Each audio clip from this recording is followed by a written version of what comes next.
Добрий день, шановні колеги, шановні студенти.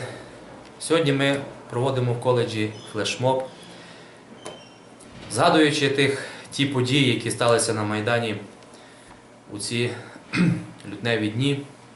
Згадуємо тих наших хлопців, які віком були майже такі, як ви, наші студенти, які поклали своє найцінніше, що є життя,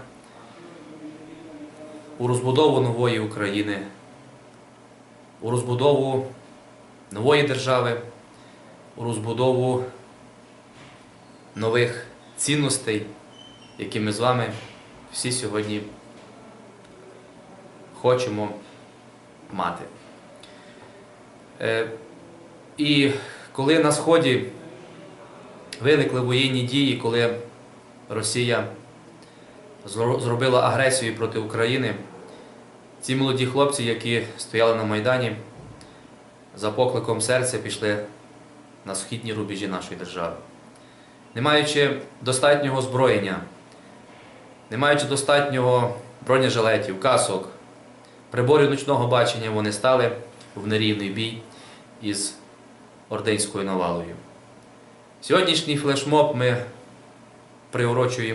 присвячуємо цим хлопцям, які стоять на передовій, засвідчуємо свою відданість, засвідчуємо свій патріотизм, засвідчуємо те, що ми з ними, засвідчуємо те, що ми їх підтримуємо.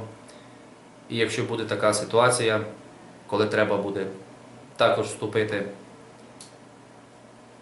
і піти на захист своєї батьківщини. Слава Україні! Півворота на лінії Богу, Орлешку,